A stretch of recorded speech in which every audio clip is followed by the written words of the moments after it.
감사합니다.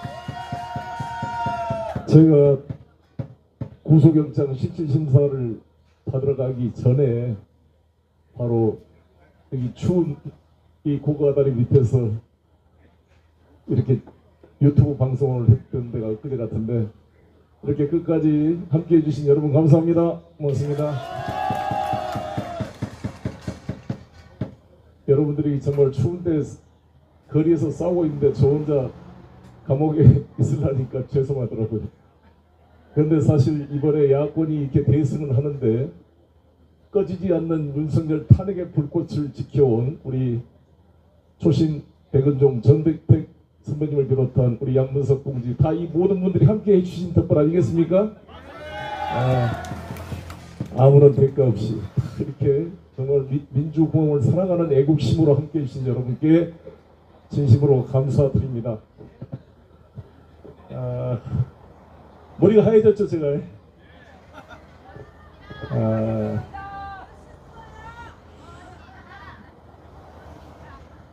6월 6일 현충일 때 윤석열 대통령의 기념서를 봤습니다.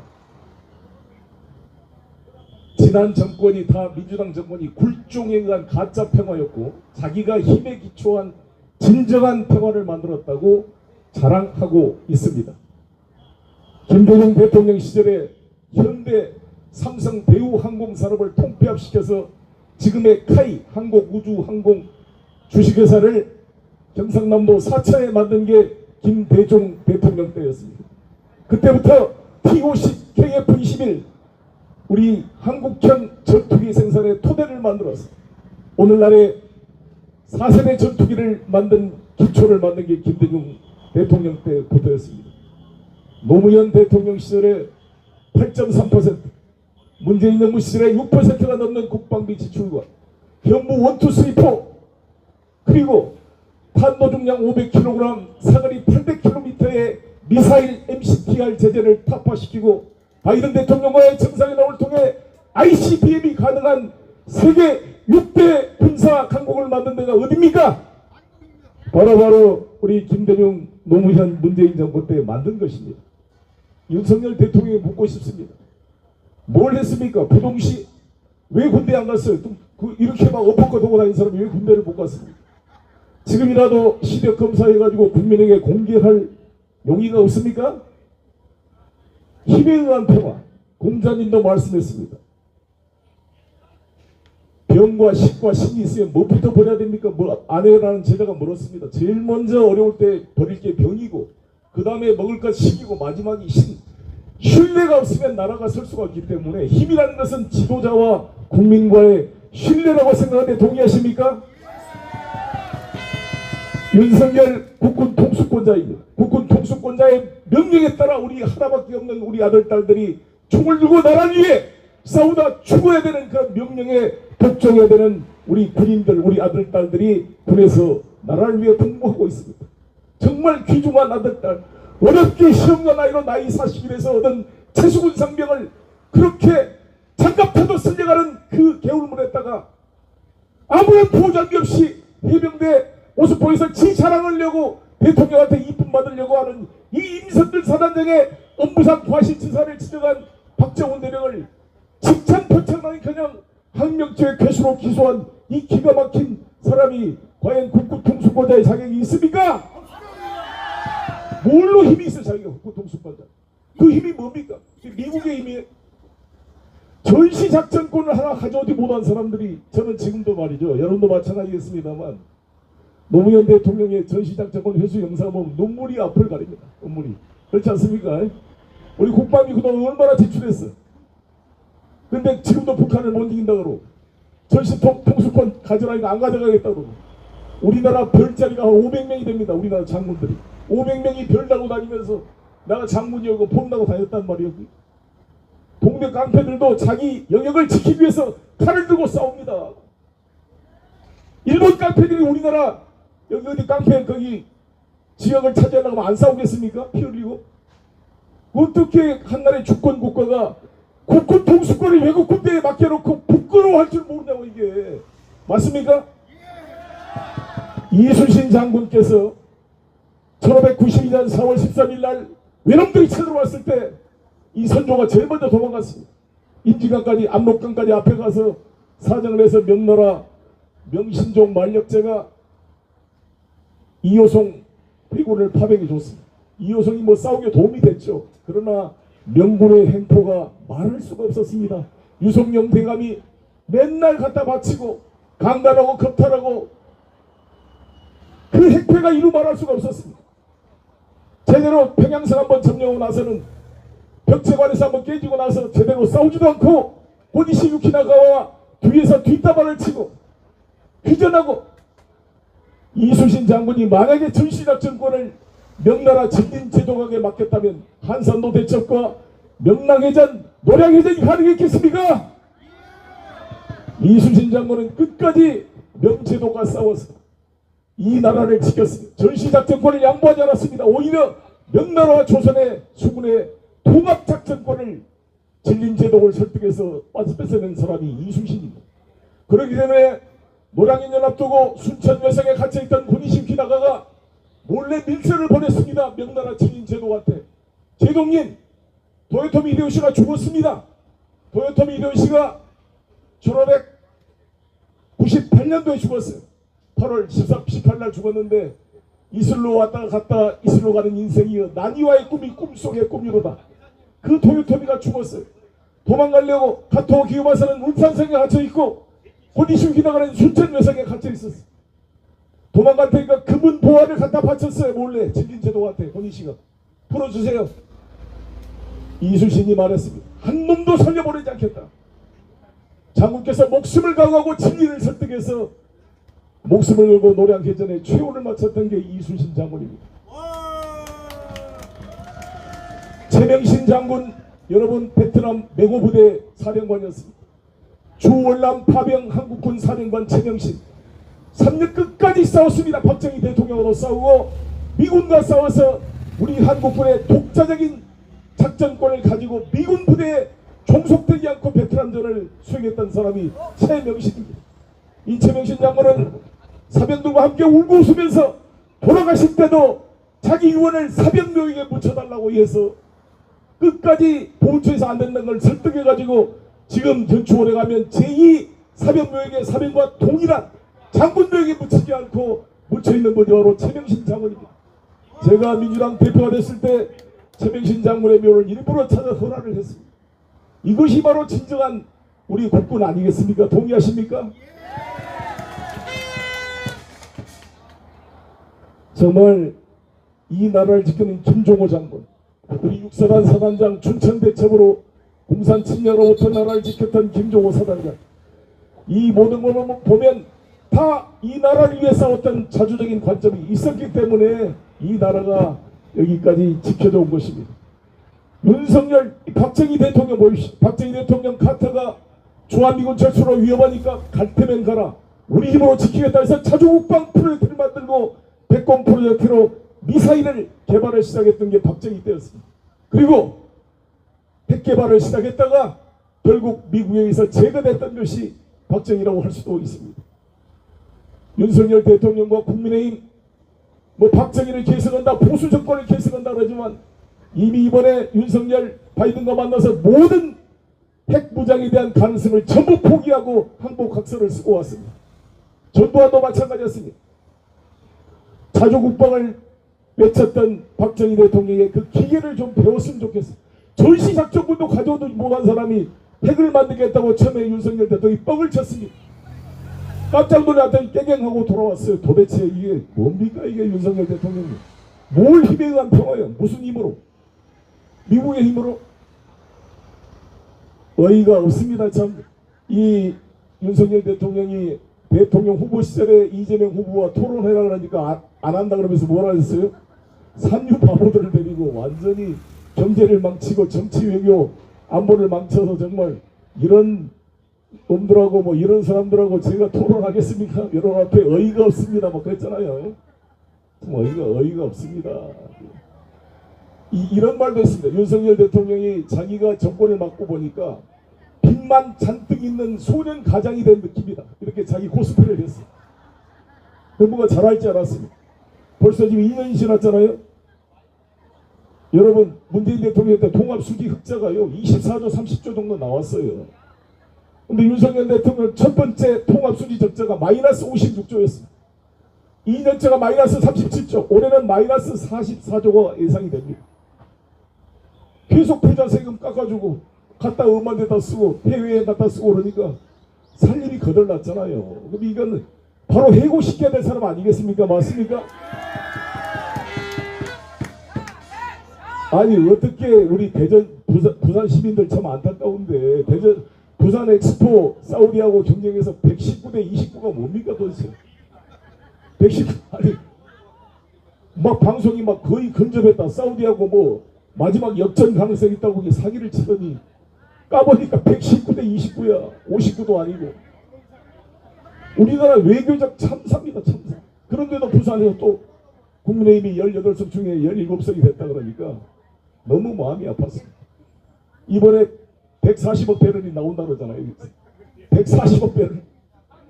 아니 그래서 아브레만, 아부를 잘하는 사람이 뭐예요? 이름도 아브레만이야. 아브레만을 이라는 사람이 엑스지오 대표라고 고문이라고 오셨어요. 그래도 아브레만이 아부만 한 건 아니더라고. 그 양반도 기본 과학자니까 객관적인 말을 했어요. 뭐라 그러냐? 탄화수소가 발견이 안 된 게 아쉽다. 가능성은 있다 근데 20%다 가능성이. 될지 안 될지 모르겠다. 140억 배럴이 아니라 적게는 35억 배럴이 나오는데 최소 35억 배럴에서 최대가 140억 배럴이다 이렇게 말했잖아요. 이거를 대통령이 나와가지고 아프리카 정상회의하다가 그만 스톱에서 뛰어나와서 그거를 국정 브리핑을 해야 될 사안입니까? 아 이거 정말 이게 뭐예요? 이게 주가 조작 그 김건희 씨한테 배운 겁니까? 이거 뭘 조작하는 것을? 부부가 정말 경제 공동체 일심동체입니까? 이거 정말 안타깝습니다. 아 이게 정말 나중에 이게 다 꽝으로 드러나면 다 사기가 되는 거 아니에요? 결과적으로. 아니 이상득 씨 이명박 대통령 형이 볼리비아를 6번 방문했어요. 그 볼리비아에 우유니 호수라는 게 있습니다. 거기가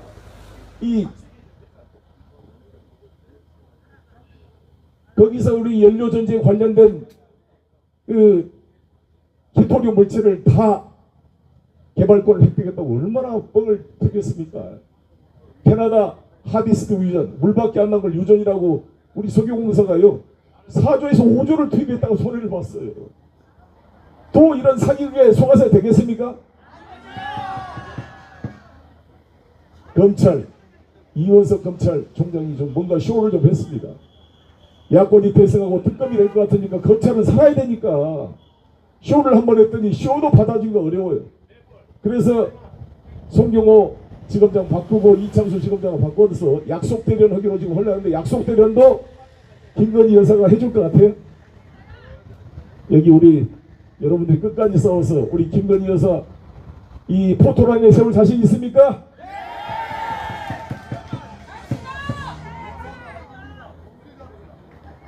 저를 수사한 그 부서가 지금 최재원 부장검사, 그 전에는 김영철 검사였습니다. 장씨와 유착관계가 있었던 논란이 됐던 그 김영철 서울중앙지검 반부패 수사 2부가 저를 수사 개시를 했고 작년 9월에 그분은 대검 반부패 수사 1과장으로 가고 후임으로 최재원 부장과 한 14명 정도 되는 반부패 수사 2부가 저를 집중해서 수사를 했습니다. 1부, 3부는 이재명, 2부는 송영길 이렇게 나눠가지고 거기 제가 그 법정에 지금 다음 주 수요일도 또 법정에 나가야 되는데 법정에 오셨던 분 손 들어보세요. 제 법정에 오면 검사들이 한 5, 6명 앉아있죠. 뭐 많을 때는 7, 8명 앉아있었다는데 아니 저 고급 인력들이 월급 받고 최소한 연봉이 몇천 될 텐데 하루 종일 앉아있어요. 거기서 하루 종일 5, 6명이. 원래 검사들은 말이죠, 형사부 검사들은 자기가 수사해서 올리면 공판부 검사들이 공판정을 지킵니다. 형사부들은 계속 도둑놈 잡고 강도 잡고 이거 수사해야 돼. 민생사범들 수사해야 될 거 아닙니까? 맞지요? 아니 근데 이 사람들은 특수부는 하루 내 있으니까 언제 일을 하냐고요. 이게 지금 이재명 송영길 잡는 게 서울중앙지검 특수부의 그냥 임무입니다. 임무. 월급 받고 업무 추진비 받고 그것도 벌써 특활비 받고 그 어이가 없어서 송영길이 있는 싱크탱크에 먹사인에 후원금 내고 막 이런 거 가지고 계속 따져서 부글부글 끓었는데 당신들은 업무 추진비 받고 그것도 부족해서 특활비 받아서 현금으로 뽑아가지고 봉투로 나눠 먹고 소고기 집값 파티하고 50만 원 안 채우려고 49만 원짜리 쪼개기 영수증 만들고 영수증 제출하니까 휘발됐다 그러고 다 지워버려 제출도 안 하고 이거 뭐예요 이거. 먹고 사는 문제연구소 제 싱크탱크는 일반 순수 후원들이 후원한 자금인데 자기들은 국가 세금을 갖다 이렇게 특활비 돈 몫으로 나눠먹고 수십억을 갖다 쓴 사람들이 이게 지금 누가 누구를 뭐라 그러는지 정말 분노하지 않습니까? 제가 오죽 했으면 검찰 범죄 정권이라고 그러겠습니다. 완전히 정말 이 하나하나 이 썩을 대로 썩어서 윤석열 대통령을 빨리 끌어내지 않으면 이번에 헌법재판소가 양동환 검사 탄핵 기각 이거 보셨죠? 예. 좀 있으면 대법관들 임기 끝나면 또 윤석열 대통령이 임명할 거예요. 모든 국가기관들이 국민권익위원회, 방송통신위원회 다 이 검사 출신들로 바뀌고 있습니다. 정말 이 바이러스가 전파되듯이 민주공화국의 정상적인 국가 정부 기관의 기능을 마비시키는 이 검찰 범죄 카르텔을 타파해야 되지 않겠습니까? 제가 이 감옥 생활 해보니까 우리 정대태 선생님 밥 그때 괜찮게 나왔어요? 밥은 먹을만 하던데 저는. 예, 밥은 먹을만 해요. 밥은 먹을만 한데 밥이 문제가 아니라 갇혀 있는데 정말 이 선거운동을 그냥 텔레비로 보려니까 정말 마음이 죽겠더라고요. 우리 제 아내, 우리 딸, 아들이 제 대신 울면서 선거운동한 걸 보니까 정말 너무 마음이 아프고 그래서 단식을 한다고 단식을 했는데 배가 고파가지고 단식을 한다 그러니까 이 교도소에서 CCTV 있는 방으로 옮기라고 그러더라고요. 24시간 CCTV가 보고 있으니까 뭘 먹을 수도 없고 10일 동안 짤짤 굶고 있으려니까 아이고. 근데 그렇게라도 굶은 고통을 참아야 밖에서 뛰고 있는 우리 동지들에 대한 그 절실한 마음을 전할 수 있어서 이를 악물고 버텼습니다. 아이고 감사합니다. 여러분들 너무 보고 싶었고요. 저는 조신님, 정대태 선배님 볼 때마다 존경스럽습니다. 참 이렇게 이분들이 무슨 국회의원이 될 욕심이 있어요. 뭐 아무런 바란 것도 없이 사실 민주당은 감사해야 돼요. 민주당 참 어려움도 많았고 공천 논란도 많았는데 이 김건희 사건 이거 명품 이거 안 했으면 어떻게 될 뻔했습니까? 맞습니까? 이거를 뭐 함정 뭐라 그러는데 뭐 우리 조신이 말씀 잘했대.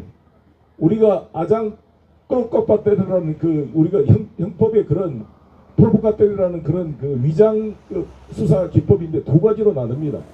범위 유발령과 기회 제공령으로 나눠집니다. 우리 형법 공부할 때. 범위 유발령은 뭐냐? 평소에 조숙한 사람인데 괜히 유혹을 해가지고 견물생심을 일으켜서 범죄를 유발하는 함정적인 이런 취재는 잘못된 거다. 그러나 기회 제공령, 평소에 항상 이런 거 하던 사람을 증거를 잡기 위해서 그것은 봐준다라는 게 다수학설입니다.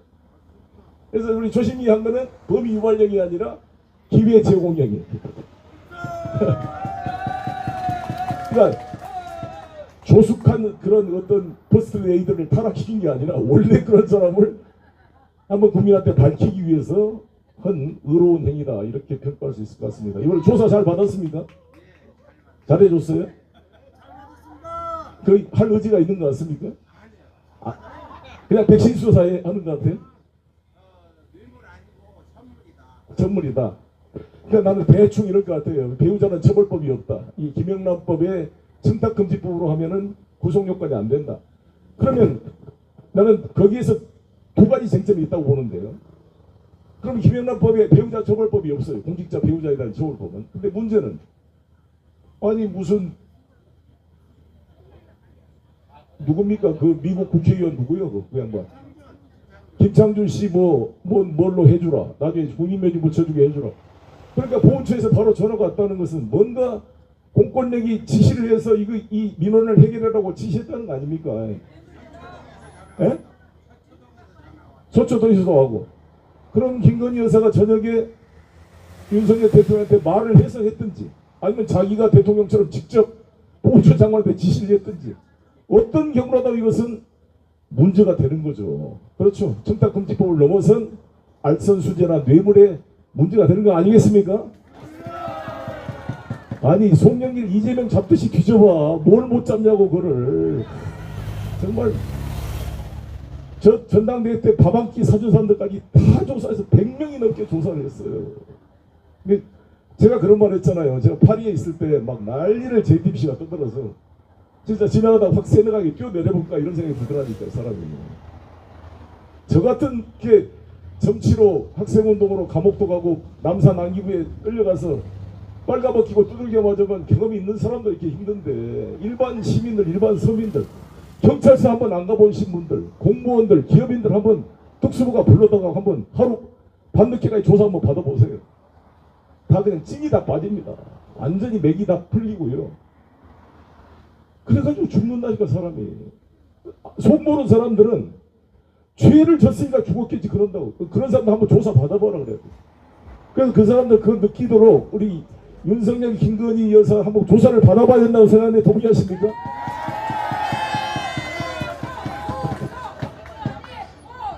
제가 좀 몸이 날씬해졌죠. 예. 보기가 좋습니까? 핏이 나옵니까? 윤석열 대통령 보면 핏이 안 나오죠. 예. 배가 나와서 이렇게 막. 이 대통령의 좀 폼이 안 나잖아요. 오바마처럼 좀 쫙. 이 대한민국 국민들이 얼마나 잘생기고 멋있는데 왜 다른 나라 사람들은 한국인들은 저렇게 생겼다고 오해할 수 있잖아요. 왜 이렇게 해가지고 막 그거 보면 들어가요. 당뇨에 저기 뭐 여러 가지가 있을 것 같아. 콜레스테롤에 막 그 해보면은 간 수치에. 에? 그래서 빨리 국립요양병원 무상급식 금융위약부로 보내야 된다고 생각하는데 동의하십니까? 부부가 손잡고 가야 돼요. 그래야 그 건강이 좋아질 것 같아. 맞습니까? 그래서 대통령은 뭐예요? 나중에 쓰러져서 빨리 반신불수되면 안 되잖아요. 맞습니까?